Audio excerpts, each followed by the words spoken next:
Blessed Sunday mga kapamuso. Maraming salamat po sa inyong patuloy na pagpunta po ngayong Sunday na ito to worship with us with the Lord. At kagaya nga po sabi kanina, no? So gusto ko lang i-emphasize din ulit kanina. So sabi kanina, maliit o malaki. Actually, wala po sa palakihan o palaitan yan eh. Nasa patapatan po yan. Sabi mo nga sa katabi mo, nasa patapatan. Yan. Kasi iba-iba ho tayo ng ano eh. Iba-iba ho tayo ng mga income, di ba? So, it doesn't matter to God. Ang importante yung tapat nating naibibigay. Hindi natin may susukat yun eh, sa laki ng presyo, sa liit ng presyo. But nevertheless, ang isang hindi na magbabago na katotohanan, ang Diyos po natin ay tapat magpakailanman. Amen? Tapat siya magpakailanman. At ito po, dito, makikita natin ang katapatan ng Diyos sa ating pong pag-aaralan ngayon. Na kahit yung mga overlook people, ay pwede hong gamitin ng Panginoong Diyos. Alam na natin dito, no? So, balikan natin. So, review lang tayo. So, the overlooked lessons from the lives of the unnoticed. Ito yung mga hindi napapansin na mga characters sa Bible. Binibigyan natin sila ng emphasis at kung gaano yung impact na nagagawa nila.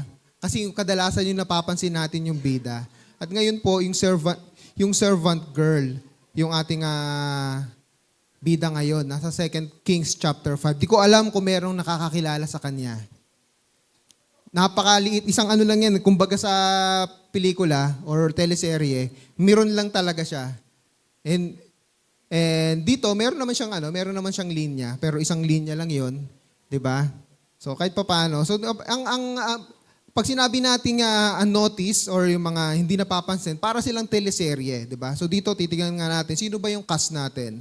So bago natin basahin yung verse, ito muna, kilala nyo ba yan? Sino yan? Coco Martin. Yung mga nasa likod, kilala nyo kaya? Di ba? Kadalasan pag sa mga teleserye, anong palabas kaya ito?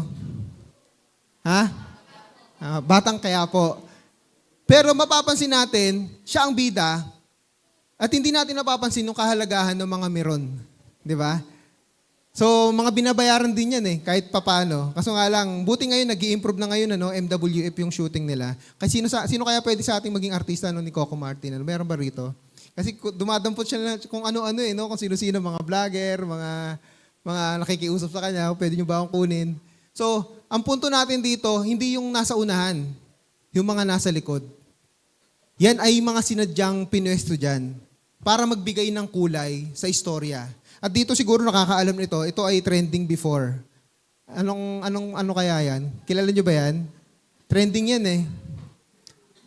Yung mga nurse, yung mga medical, kung hindi nagkakamali, tiniresearch ko to kanina. Hindi ko kasi alam to sa GMA to eh. Tiniresearch ko na picture. Kambal Karibal yata yung title. Sino mga GMA dito? Siyempre, yung bida ay nasa likod. Pero ito, guess lang to eh, yung nurse. Pero siya ay naging trending kasi nung nagsi-CPR siya. Pag ganun lang yan eh. Sino nakapanood nun? Nagsi-CPR. Di ba pag CPR, didiinan mo ng gusto, nakaganyan na siya oh. Para siyang DJ. So, pero ganun pa man, yan lang yung eksena na lumabas siya, pero napansin siya. Pero yung bida dyan, yung nasa likod, tsaka yung nakahiga. Sa teleserye, ganun din. May mga sa teleserye, may mga dumaan lang sila. Kadalasan maliliit lang yung bayad sa kanila since sila ipamparami lang ng tao. Pero tayo, di ba, kung tayo, okay na yun eh. Kahit 1 second ka lang na lumitaw yung yung itsura mo doon sa TV, masaya ka na, ida-download mo na yun eh. Pagmamalaki, artista na ako, ganyan. At dito po, bibigyan natin ng emphasis yung mga hindi napapansin kasi hindi sila yung main characters. So dito po sa istorya natin sa 2 Kings, chapter 5, ang ating mga main characters dito, yung cast natin, starring si Naaman. Sino nakakilala kay Naaman? Siya yung Aramean commander or Syrian commander. Ang Aram po ay Syria. So, siya yung merong ketong. Yan. Meron siyang leprous. So, siyempre, si Elisha, the miracle working prophet. Elisha. Yan. Tapos, featuring natin dito, yung mga supporting cast, sila Ben-Hadad, although hindi siya nabanggit dito, pero pinaniniwalaan na si Ben-Hadad, yung hari ng Syria. At siyempre, si Jehoram, hindi rin siya nabanggit dito, pero siya yung pinaniniwalaang o Joram din yung pangalan niya rito, hari ng Israel naman dito during the time of Elisha. At yung mga guests, yung asawa ni Naaman, at ito yung servant girl. Kung mapapansin natin, napakaiksi lang yung kanyang running time niya, na lumitaw siya. So, basahin po natin. I invite everyone na tumayo sa pagbabasa po ng ating salita ng Diyos. Sa 2 Kings chapter 5 verses 1 to 4. Although, mamaya babasahin ko yung buong istorya to understand the context. Yan. Basahin natin sa verse 1, 1, 2, 3, go. Sa Syria ay may isang pinuno ng hukbo na nagngangalang Naaman. Mataas ang pagtingin sa kanya ng hari sapagkat sa pamamagitan niya ay pinagtatagumpay ni Yahweh ang Syria sa mga labanan. Si Naaman ay isang magiting na mandirigma, ngunit siya ay may sakit na ketong. Ito po yung napakahirap ng panahon na ito. Bagamat mataas ang posisyon at talagang influence ni Naaman, ang downside sa kanya, during this time, pag ikaw ay may ketong, kadalasan outsider ka. Kaya medyo favor na lang talaga ng hari ng Aram or Syria na siya ay nasa commander. Pero kung sobrang racist nito, na kaya yung talagang dinidiscriminate, tatanggalin siya sa kahit napakagaling niya. Sobrang favor na lang talaga. Pero during this time, napakahirap po na merong may sakit. Lalong-lalo na sa ketong. Itinuturing siyang sumpa noong unang panahon. Dito, basahin natin, verse 2, go. Minsan, ang mga taga-Syria ay nakabihag ng isang dalagitang Israelita. Naging katulong ang dalagitang ito ng asawa ni Naaman. So, siya po yung servant girl, yung dalagita. 1, 2, 3, go. Sinabi nito sa kanyang Panginoon, kung ang asawa ninyo ay lalapit sa propeta na nasa Samaria, tiyak na pagagalingin siya niyon. Nung panahon na ito, Samaria, ang capital ng Israel, samantalang ang Juda, ang Jerusalem naman ang kanilang capital. Go. Nang marinig ito ni Naaman, pumunta siya sa hari at ibinalita ang sinabi ng dalagitang Israelita. Tayo po ay manalangin. Maraming salamat po, Panginoong Diyos, sa istoryang ito, Panginoon. Bagamat ito lamang yung mga verses na lumitaw, actually verses 2 to 3, 3 and 4, Panginoon, na lumitaw po yung servant girl o dalagitang Israelita, Panginoon. Pero nais po naming i-highlight, Panginoon, ang kanyang impluensya, yung impact niya rito, Panginoon. Kahit sa napakaiksing verses na ito, Panginoon, napakaiksing sandali na ito, Panginoon, at mai-apply namin sa buhay, Panginoong Diyos, yung kanyang ginawa, Lord God. Pagpalain niyo po kami, o Banal na Espiritu, sa aming pag-aaral ng iyong mensahe sa pangalan ni Jesus. Amen. Maaari na pong umupo ang lahat. So, kagaya ng dati, ito nga, babasahin ko lang yung kwento nito. No? Mas maganda kasi maintindihan natin yung context. Bagamat hindi ito yung highlight natin, para lang malaman lang natin yung background. Kaya bibilisan ko yung pagbabasa. Tudugtungan ko lamang po, no? Sabi dito sa verse 5, so ano yung nangyari? Di ba may ketong nga si Naaman, nagpaalam siya nalaman niya sa pamamagitan ng kanilang katulong na merong nagpapagaling na propeta. Hindi pa nila kilala nun, si Elisha. Basta, ang thinking nila, propeta ito. So ngayon, nagpaalam siya ngayon sa hari. Hindi nabanggit, pero most probably ang pangalan ng hari ay Ben-Hadad II. At makikita po natin yan sa history, yung mga mahilig sa history. So sabi dito sa verse 5, sinabi naman ng hari, sige, pumunta ka at magpapadala ako sa iyo ng sulat para sa hari ng Israel. Pumunta nga si Naaman na may dalang 350 kilong pilak, 6,000 pirasong ginto at 10 magagarang kasuotan. So ngayon, nagpahaalam siyang si Naaman, pupunta ako sa Israel. Ito naman, dahil mabait yung hari, dahil malaki yung favor niya sa kanyang commander, bibigyan kita ng sulat. Ganyan naman, di ba, kahit until now, di ba, may tinatawag na backer. Kahit ngayon sa bansa, country to country, pag may ipapadala ka, mayroong sulat, pirmado ng presidente para sa ibang bansa. So ganito po yung nangyari dito. Pero tingnan natin ano yung posibleng problema dito. Sabi dito sa verse 6, dala rin niya ang sulat para sa hari ng Israel. Ganito ang sabi sa sulat, mahal na hari, ang may dala nito, si Naaman na aking lingkod. Nais ko sanang pagalingin mo siya sa kanyang ketong. Napansin niyo yung sulat? Paano kung kayo yung hari ng Israel? Nag-iba yung kwento, di ba? Ang sabi, merong propeta sa Israel na nagpapagaling. Sabi nung babae. Nagpaalam ngayon si Naaman, pupunta ako doon. Pero pansin niyo yung susulat, ano yung kaibahan? Yung hari na yung magpapagaling eh. kung saan pagalingin mo siya sa kanyang ketong, ano kaya rin magiging reaction? Siguro katulad nito, magiging reaction natin. Sabi dito sa verse 7, nang mabasa ito ng hari ng Israel, pinunit niya ang kanyang damit at sinabi, ako ba'y Diyos? Kahit nga doktor, di ba, nung panahon nila hirap na hirap, mahirap Hindi nila mapagaling. Ang tanging solusyon, pag may ketong ka, pumunta ka sa labas. Hindi ka pwedeng pumasok sa city. Outsider ka, tapos naka-quarantine ka. Tapos na maaring pumatay at bumuhay, bakit sa akin niya pinapunta ang taong ito para pagalingin sa kanyang sakit? Baka naman humahanap lang siya ng dahilan para magdigmaan kami. Alam niyo po mga kapamuso, no? Nung unang panahon pa man, usong-uso na yung digmaan. Kung ngayon po ay dami nating digmaan ngayon, merong mga minor, at ngayon yung mga malalaki ngayon, Ukraine, Russia, 4 years na hindi pa rin tapos, at ngayon bago naman, US, Israel, Iran. Diba? Ano ba yung mga dahilan? So, nung unang panahon, talagang ang gera po, walang pahinga At ngayon, nararanasan natin, na uulit lang. For example, dito po sa Russia at Ukraine, bakit po nagkakagera until now, hindi pa rin tapos? Ang sabi ng Russia, kasi daw, Nazi daw yung kanilang yung Ukraine.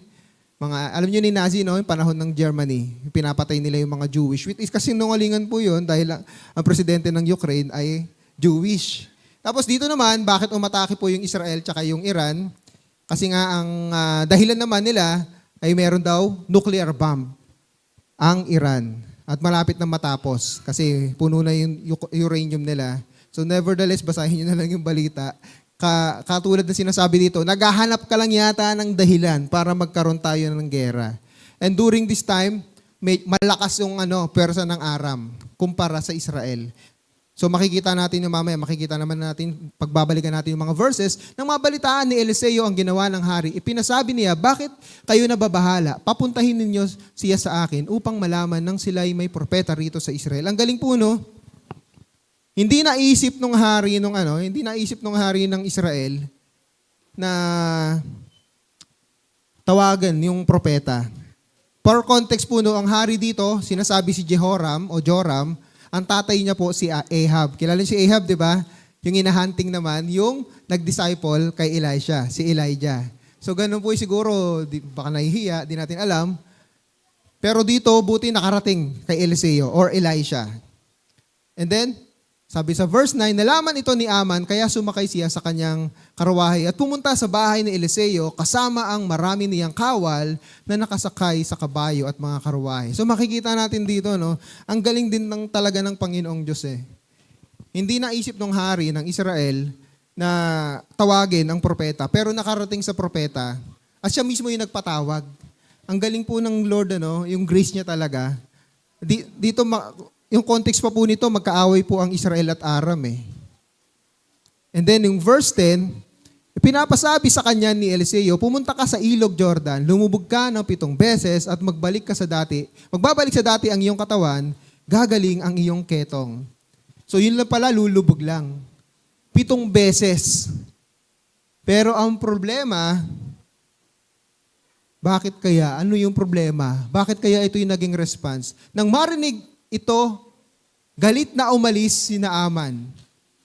Akala ko pa na may sasalubungin niya ako, tatayo sa harap ko, tatawagin ang Diyos niyang si Yahweh at ikukumpas ang kanyang mga kamay sa tapat ng aking ketong at ako'y pagagalingin. Nadismaya po si Naaman. Bakit kaya?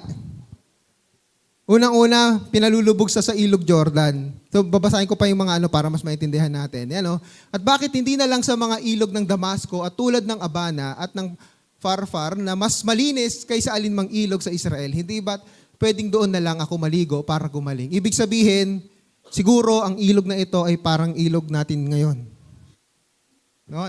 Nakakaligo pa ba? Dati dati naliligo pa ako sa Wawa Mga pagka nanguhuli kami ng kanduli. Sino dito nakakahuli ng kanduli? Ako lang ba? Ayan, nakahuli ka na? Ano, susumbong ka sa tatay mo. Hanggang dito yan. Ewan ko lang ngayon, siguro ngayon, hanggang dito na siguro yung burak niyan. Nung naliligo pa po ako sa Wawa, hanggang dito yan nung unang panahon. So ngayon po, marumi na po yung yung ilog sapa natin. Kasi lahat dyan, yung mga kaning baboy, minsan dyan, yung mga pupo, dumidiretso dyan No, hindi maganda yung drainage system natin. Mas malinis yung siguro tong Ilog Jordan. Pero, hindi siya kasing linis ng mga nabanggit dito, ni Naaman. Yun ang problema. Ano po yung mapapansin natin problema bago tayo pumunta kay sa servant woman? Unang-una po, bakit ganun yung reaction ng commander? Unang-una, pride. 'Di ba? Commander ako, bakit diyan mo ako pinapapunta? Sa napakaruming ilog na yan. Papuntahin mo ako sa mas malinis. Pangalawa, yung expectation. Ine-expect niya, kung mababasa natin sa verse 11, akala ko hahawakan mo ako, tatapatan mo ako ng kamay, tapos gagaling ako, biglang lilinis. Parang tayo minsan, di ba? Yung nag-e-expect tayo, Lord, magbibigay ako ngayon, I pray, pagpalain niyo po ako. Ito yung gusto kong ma-receive, tapos hindi mo natanggap. Iba yung pamamaraan ng Diyos. Ito yung problema din natin minsan, nag-e-expect tayo something, pag may hinihiling tayo sa Panginoong Diyos, ang problema, iba yung pamamaraan ng Diyos.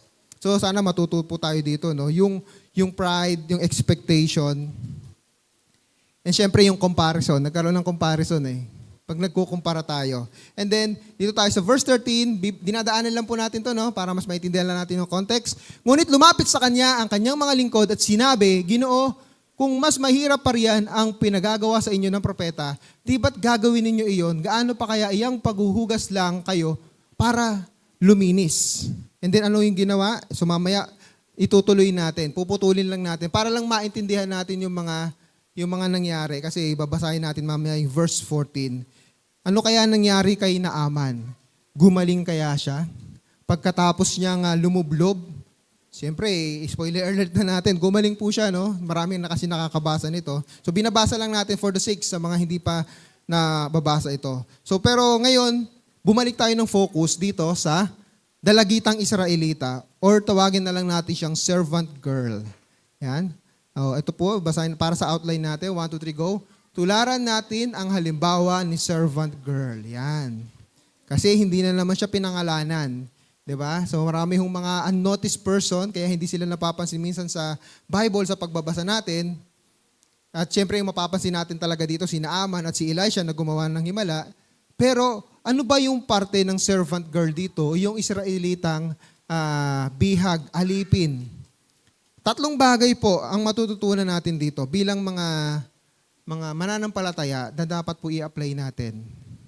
Maaring sa ngayon hindi pa aplikable sa iba, pero magiging applicable po ito sa inaharap. At siguro kahit sa ilang bahagi ng aspeto natin. So tingnan natin. Number 1 po, 1, 2, 3, go. Magmalasakit ka sa kapakanan ng iyong amo. Yan. Kailangan meron tayong malasakit. Dito po yung servant girl, nagpakita siya ng pagmamalasakit. At mamaya makikita natin yung bigat ng pagmamalasakit na ito pag naintindihan natin yung outline number 2. So, ano yung outline number 2? Mamaya pa. So, tingnan muna natin, babasahin ko po muli. Sa verse 2, minsan, ang mga taga-Syria ay nakabihag ng isang dalagitang Israelita. Naging katulong ang dalagitang ito. So, ibig sabihin, ang dalagitang ito, yung servant girl, siya ay, nung unang panahon, na dito sa Pilipinas, siguro 20 years ago, yung katulong, nilalang lang yun nung unang panahon. Pero ngayon, buti naman ngayon, at siya ay normal na siya, na trabaho, na marangal. Ang importante, marangal. Kaya nga ngayon, hindi na nga katulong yung tawag kasambahay. Diba? Nais natin maging politically correct. Pero kahit kasambahay, katulong, wala akong problema. Trabaho pa rin yan. Marami nga po nag-OFW, mga graduate pa Tapos biglang magiging katulong sa ibang bansa. Bakit? Mas pipiliin na nila maging katulong, mas malaki sahod Dito mag-o-office ka dito ng 8 oras, pagod ka pa, mahal pa gasolina ngayon. 130 pesos na sa Martes, magpa-full tank na kayo. Yung mga may sasakyan, bilhin tayo electric car, electric vehicle. So again, balik tayo dito. So dito po, si servant girl, nagpakita siya ng pagmamalasakit. Pwede naman siya kasi manahimik na Tatandaan natin nung kanyang estado dito, siya ay bihag. Hindi ko alam kung itong dalagitang ito ay binabayaran since siya po ay dalang bihag. Gayunpaman, ang kanyang ginawa rito ay kahanga-hanga, siya ay nagpakita ng pagmamalasakit. Sa paanong paraan? Ito, sa verse 3, sinabi nito sa kanyang Panginoon. May sinabi yung servant girl, ito pumunta ka, lumapit ka sa propeta, gagaling ka. Tiyak, ito po, tiyak na pagagalingin siya niyon. So tayo pong mga empleyado, o ano man yung estado natin sa buhay, may mga mag-aaral ngayon, mga estudyante ngayon, magiging empleyado kayo sa darating na panahon, pero kahit hindi pa kayo empleyado ngayon, ano man po yung ginagawa natin, napakahalaga po sa bawat actions natin, meron ho tayong pagmamalasakit. Magpapakita tayo ng pagmamalasakit. Ito po yung kahangahangang ginawa nung dalagang bihag. Kasi pwede naman siya manahimik dito. Again, saan siya galing? Galing siya sa Israel. Paano siya naging katulong? Nagkaroon ng raid, gera. Ibig sabihin na bihag siya. Ganun yung situation niya. Pero, nagmalasakit pa rin siya. Lumapit ka sa propetang ito, tiyak na pagagalingin ka. Ito po yung bagay na kailangan natin gawin. Lalo kasi minsan doon ang problema sa atin, pag tayo po galit sa amo natin, o galit sa kumpanya natin, kadalasan tutulugan natin, hindi natin gagawin yung best natin. Ngayon, meron nga akong kakilala, hindi ko na babanggitin kung sino at kung ano yung company. Marami nakakilala nito sa atin. Galit siya sa kanyang amo. Alam niyo yung ginagawa sa produkto, hindi ko na babanggitin yung produkto kasi mahalata nyo. Pero nung unang panahon pa to, mga 10 years ago na ito. 15 years na pa. 15 years ago na kwento na ito. Baka naman ngayon nagbago na. So sa isang company, galit na galit yung katrabaho ng kakilala ko. Dinuduraan niya yung produkto. Hindi ko na babanggitin, baka mamaya di na kayo bumili. Pero marami nakakilala nito. Kilala niyo po na Pastor Adel. Mamaya, bulong ko sa inyo. For your ears only. So ngayon, sabi nitong kaibigan ko, sinabihan niya ngayon yung, bakit mo ginagawa yan? Wala namang atraso sa iyo yung mga bibili niyan eh. May problema ka sa kumpanya, wag mong gagawin yan. Minsan, kadalasan, pag may problema tayo sa company, ibinubuhos natin yung galit natin sa maling paraan, sa maling tao. Dito pwedeng magalit eh. Pwedeng magalit po yung servant girl. Kasi again, binihag siya. Di natin alam yung situation. Maaring yung kanyang pamilya ay pinatay. Di natin alam. Pero napakahirap. Yung maging OFW ka nga lang eh. Sino yung mga naging OFW dito? Marami tayong mga OFW. 1, 2, 3. 3 pa lang yung naaalala ko. 3. Meron pa po ba? Kadalasan sa mga tatay. Maging OFW ka pa nga lang eh. Napakahirap na mapalayo sa pamilya. Ito pa kayang ikaw ay dinalang bihag. Gayon pa man, yung pagmamalasakit na ginawa ng servant girl dito ay kahanga-hanga po. Nais niya pa rin yung kanyang amo na sina Aman ay gumaling sa ketong. Kaya ito po yung lesson na matutunan natin sa verse 6 na chapter 6, Ephesians chapter 6 verses 5 to 7. Mga alipin, so pag sinabi pong alipin, sana ang katumbas po nito sa salita nito ay empleyado. Okay? Hindi ito yung alipin na parang walang karapatan. So, nung sinulat ito ni Pablo, sundin ninyo ang inyong mga amo dito sa lupa ng may buong katapatan, may takot at paggalang na parang si Kristo ang siya ninyong pinaglilingkuran. Gawin ninyo iyan, may nakakakita man o wala, hindi upang mapuri ng mga tao, kundi dahil kayo'y mga lingkod ni Kristo at buong pusong sumusunod sa kalooban ng Diyos. And verse 7, maglingkod kayo ng masaya ang kalooban na parang sa Panginoon kayo naglilingkod at hindi sa tao. Kahanga-hanga po ang ginawa dito nung babae. Kasi nagpakita siya ng pagmamalasakit. At pangalawang kahanga-hanga ng ginawa niya rito, itong matututunan natin sa outline number 2. 1, 2, 3, go. Yes, magkaaway po sila. Sabi dito, minsan ang mga taga-Syria ay nakabihag ng isang dalagitang Israelita. Paano po nabihag? Ibig sabihin, nagkaroon ng raid, nagkaroon ng pag-aaway, nagkaroon ng patayan dyan. At normal po yan, kung ikaw ay bihag, galit ka. At dito, makikita natin na ang babaeng ito, gusto niya pa rin pagpalain yung taong may atraso sa kanila.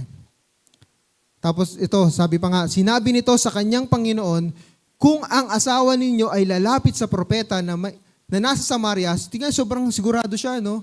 Tiyak na pagagalingin siya niyon.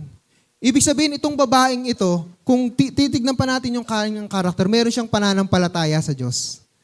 Siguradong sigurado siya eh. Hindi ko maintindihan paano nasabi ng babaeng ito, dalagang ito, na tiyak na pagagalingin ka. Kaaway ng Israel, itong amo niya, yung Syria. Pero somehow, pinapasilip sa atin dito yung karakter ng Diyos. Na kahit po tayo kaaway ng Diyos, ang Diyos nagmamalasakit sa atin, handang magpatawad, at handa tayong pagpalain. Di ba sabi na sa Romans chapter 5 verse 10, dati tayo kaaway ng Diyos eh. Pero sabi ng verse 8, si Kristo namatay siya, minahal pa rin tayo nung tayo makasalanan pa. At dito masisilip natin nung karakter ng Diyos. Na kahit na ang Israelita at itong Syria magkaaway sila, at resulta ng pag-aaway nila, itong babaeng ito, na servant girl, siya ay nadalang bihag. Hindi binanggit kung buhay pa yung kanyang pamilya, but nevertheless, masakit po na mapalayo ka sa pamilya mo. At mas masakit na ikaw ay gawing alipin. Gayunpaman, ang sabi pa rin dito, sa matututunan natin dito, pagpalain mo pa rin ang iyong kaaway. So, sa paanong paraan po pinagpala? Di ba? Sabing, paano niya pinagpala? Sinabi niya pa rin na mayroong Diyos na nagpapagaling. Minsan, di ba, pag meron tayong kaaway, minsan gusto natin isikreto yung mga blessing. Di ba, akin na lang to, mapupunta pa sa kanya. Di ba, merong ayuda doon, merong ayuda. Nakasalubong mo si kaaway mong kapitbahay. Hindi ko babanggitin na may ayuda sa barangay. Ito mga kumare ko, yung tatawagin ko, kumare, meron tayong ayuda ngayon sa barangay. Di ba? Tapos dala-dala mo yung ayuda galing sa barangay. Ang dami tapos dumaan ulit yung kaaway mo, meron kami ayuda. Kadalasan ganyan, di ba? Isasarili mo na lang, hindi mo i-share yung blessing. Pero dito makikita natin yung karakter ng Diyos na sino man yan, mananampalataya or hindi, kaaway mo or hindi, gusto ng Diyos pagpalain ng lahat. And knowing na ang Israel at Aram during this time, magkaaway sila. Actually, mas maiintindihan pa natin to pag binasa natin yung chapter 6. Talagang gera na talaga yon. Pero ibang kwento pa iyon. Alam niyo po, natural po sa atin na magalit pag tayo ay inargabyado. Dito nga po sa kwento po sa Jonah, chapter 4. Alam niyo na yung story ni Jonah, di ba? Sabi ni Lord, pumunta ka ng Ninive. Ito po yung bandang Iraq to ngayon. Bigyan mo sila ng babala, magsisi sila. Anong ginawa ni Jonah? Tumakas siya, pupunta siya ng Tarshish. So sinasabi, pinaniniwalang, ito'y sa Spain. Gayon pa man, dinala pa rin siya ng Lord. Kinain siya ng dahil bumagyo eh. Tapos tumalon siya sa dagat, kinain siya ng dambuhalang isda. Ending, napunta pa rin siya sa Ninive. Tapos, kinuwento niya, sinabi niya yung mensahe ng Diyos at nagsisi yung mga tao. At nung nagsisi ang mga tao, hindi na tinuloy ni Lord yung pagpaparusa. Ano yung naramdaman ni Jonah? Nagalit siya sa Diyos eh. Bakit? Sabi dito, At kaya't siya'y nanalangin, O Yahweh, hindi ba bago pa ako magpunta rito ay sinabi kong ganitong nga ang gagawin ninyo at ito ang dahilan kaya ako tumakas patungong Tarsis. Alam kong kayo ay Diyos na mahabagin at mapagmahal. Hindi madaling magalit at wagas ang pag-ibig. Alam kong lagi kayong handang magpatawad. Di ba minsan tayo nahihiya tayo mag-share or mag-pray or ba may sakit to, ipagpipray ko. Kadalasan na struggle natin kasi baka hindi gumaling. Hindi ganito eh. Siguro, kung tayo naman, nung magbigyan tayo ng bigyan tayo ng vision ni Lord, magsisi kayo. Gugunawin ng Lord ang rainbow, mga ganyan. Tapos hindi nangyari. Siguro, ang pride natin nakakahiya. Pero ito hindi. Ang kanyang problema, hindi dahil sa hindi matutupad. Ang problema niya, dahil alam niya ang Diyos ay mapagpatawad. So, yun, kaya ayaw niya. Kaya ayaw ni Jonah na sumunod. Kasi normal po sa atin na magalit sa ating mga kaaway. Pero, ang mensahe po dito, abnormal po sa isang mananampalataya na hindi magpatawad. Sabi mo nga sa katabi mo, abnormal sa mananampalataya na hindi magpatawad. Yan. Tingnan mo, mukha bang abnormal yan? Sana hindi tayo makancel, Ngayon kasi kahit yung salita mo, pwede kang makancel eh. Pag sinabi naman nating abnormal ay hindi normal. So, okay. Ibig sabihin po, bilang isang mananampalataya ng Diyos, hindi po normal na hindi tayo magpatawad.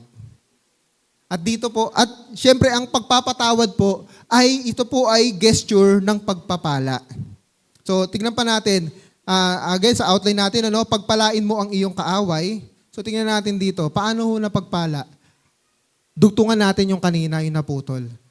Basahin natin yung verse 14. Tignan natin yung pagpapalang natanggap ni Naaman. Dahil dito, sa servant girl na ito, na hindi siya nagtanim ng galit. Shinare niya yung blessing. So, basahin natin. 1, 2, 3, go. Pumunta rin si Naaman sa ilog Jordan at naglubog ng 7 beses, gaya ng ipinagbibili ng propetang si Eliseo. Nagbalik nga sa dati ang kanyang laman at kuminis ang kanyang balat tulad ng kutis bata. Wow! Ang gusto lang ni Naaman, gumaling. Hindi lang siya gumaling. Naging kutis bata pa. Asa ba si Gio? Ang kutis Gio, sino ba yung magagandang balat? Hindi nga mga katabi mo, kutis bata ba yan? O kutis Kutis kalabaw. Wow, ano ba yung kutis bata? Siguro sabi nung pag uwi siguro nung hari ng Syria, ang cute-cute mo naman, Naaman.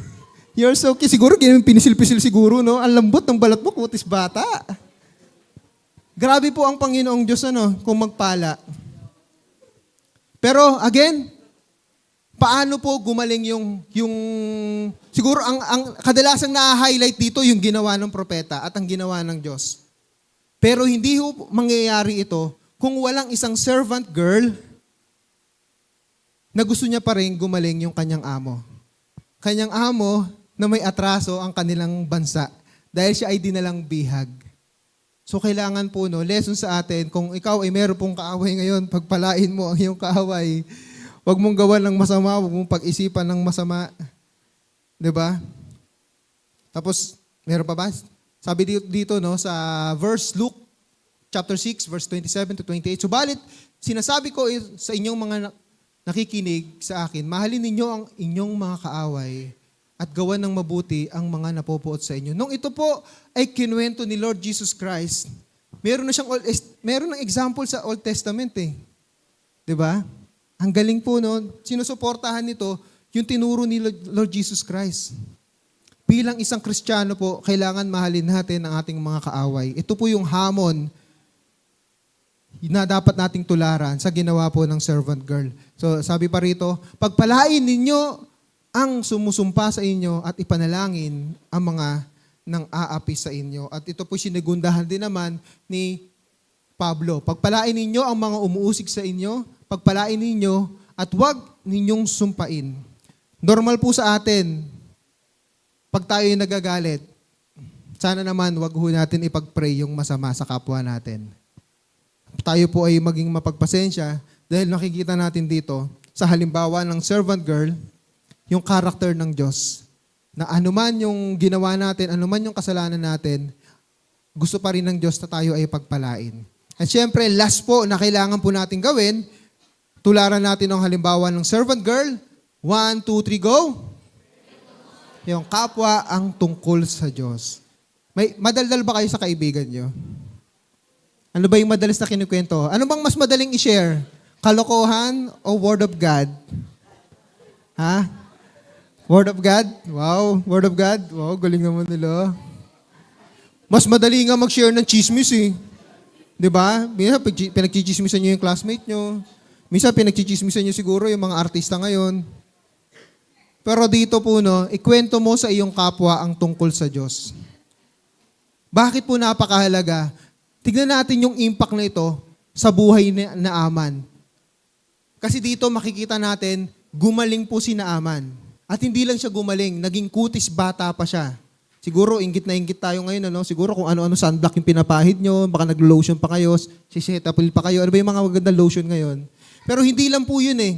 Hindi lang yung pagkakaroon ng kutis bata. Ito po yung pinakamatinding ginawa ng servant girl. Nung ikinuwento niya, yung tungkol sa Diyos. Sabi dito sa verse 3, babalikan natin, sinabi nito sa kanyang Panginoon, kung ang asawa ninyo ay lalapit sa propeta na nasa Samaria, tiyak na pagagalingin. siya niyon. Ano yung payo niya?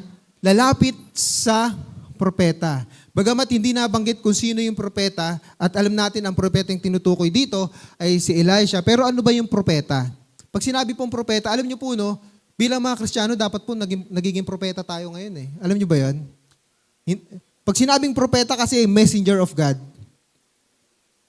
Tayong mga Kristiyano po, we have the message of God. Alam niyo po ba kung ano yung message ng Diyos? The gospel. Kasi minsan may mali tayong understanding sa propeta. Ang understanding lang natin sa propeta, kaya nating i-predict yung future.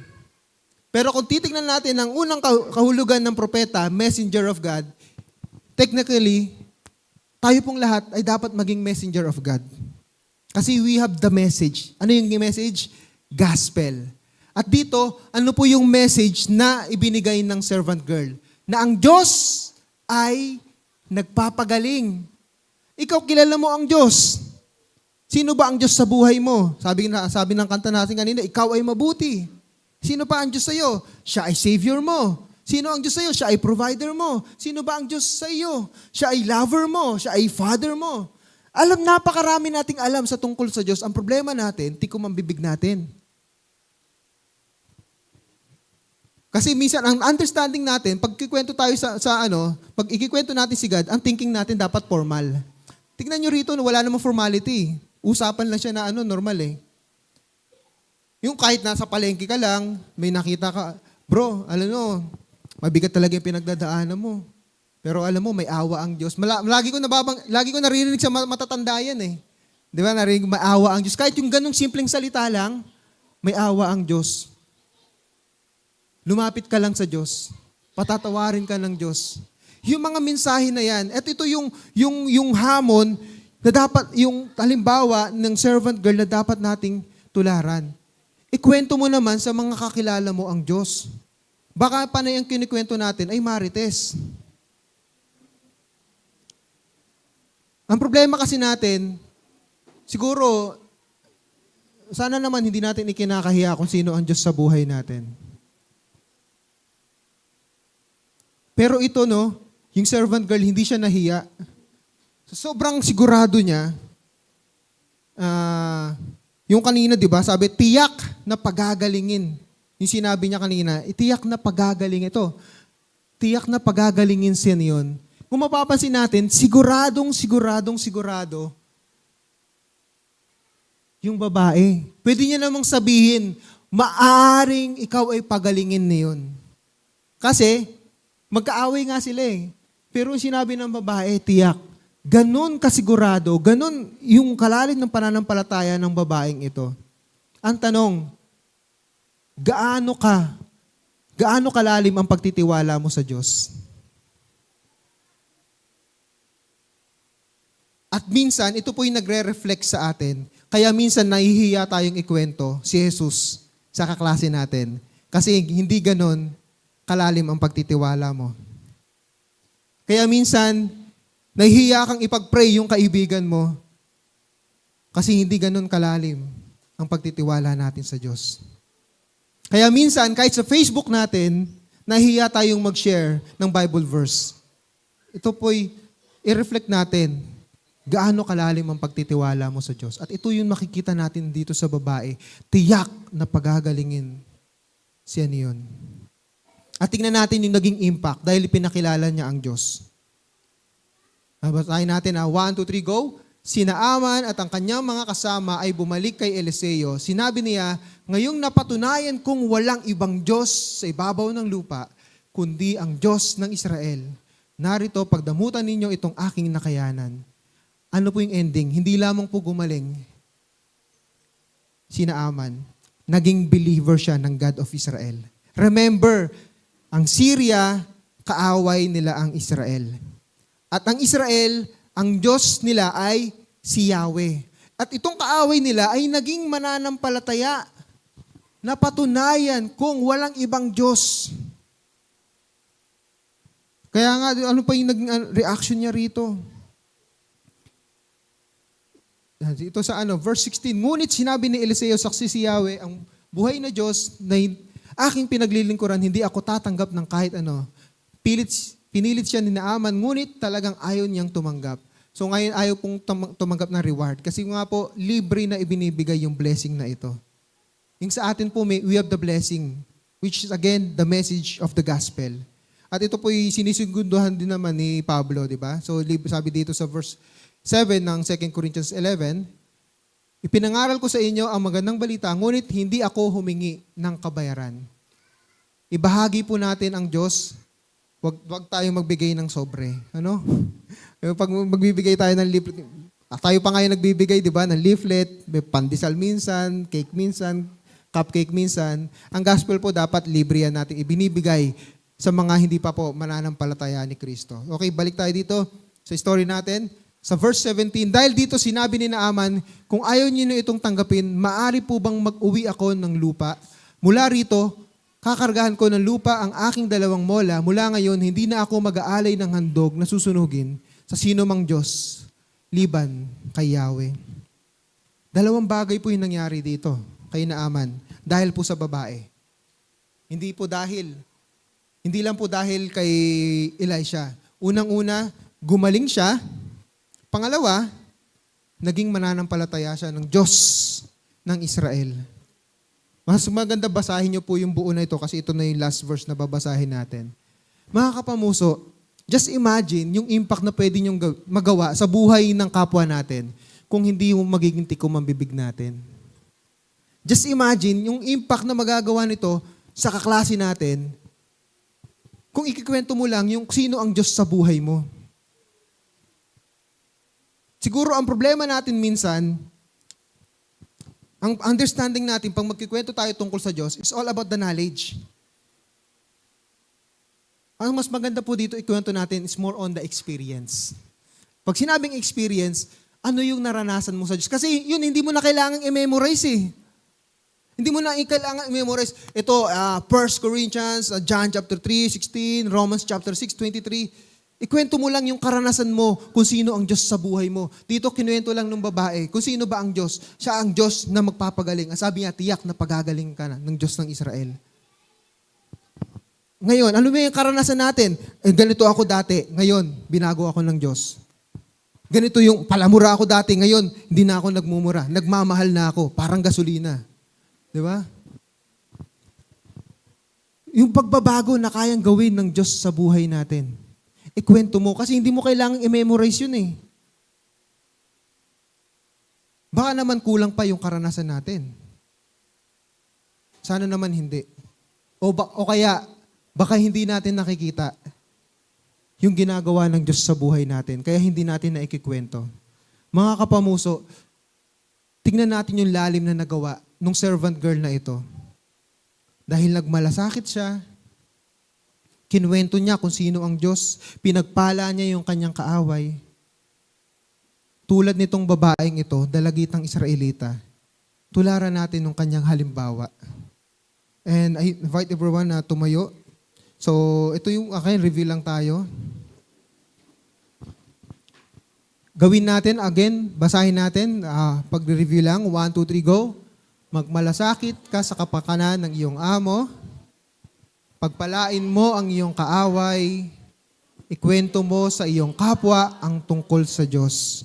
And lastly, basahin natin yung ating conclusion. 1, 2, 3, go. Anuman ang estado ng ating buhay, dapat na ipamalas natin ang kristyanong karakter.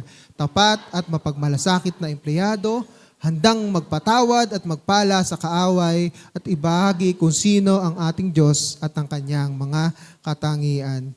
Napakatindi pala nung ginawa nung babaeng ito. Kasi lahat ng naranasan ni Naaman, hindi mangyayari kung wala pong yung babaeng ito. Wala siyang idea na mayroong propeta sa Israel na kayang magpagaling. At syempre, yung nagpapagaling dito, yung Diyos ng Israel. Mga kapamuso, marami tayong mga kaibigan, katrabaho, kaklase, kakilala, siguro kahit kapamilya natin. Wala silang idea kung sino po ang Diyos. At napakaganda, di ba, na kung ikaw yung gagamitin ng Diyos. Ang tanong, handa ka ba? Mananatili ba tayong tikom ang bibig natin? Pagpalain natin yung mga kaibigan natin, mga kakilala natin, ikwento natin kung sino ang Diyos natin. At dito po sa awitin natin, muli nating awitin ang ikaw ay mabuti. Nakita natin ang kabutihan ng Diyos sa buhay ni Naaman, na kahit na si Naaman ay kaaway ng mga Israelita, siya pa rin ay pinagaling ng Diyos. At ano yung naging resulta nito? Si Naaman ay naging mananampalataya ng Diyos ng Israel. Mga kapamuso, tulad po ng babaeng dalagitang ito, kaya natin ikwento ang kabutihan ng Diyos sa buhay natin, sapagkat naranasan natin ang kabutihan at pag-ibig ng Diyos sa pamamagitan ng kamatayan ng ating Panginoong Jesucristo. Hallelujah. Awitin natin ang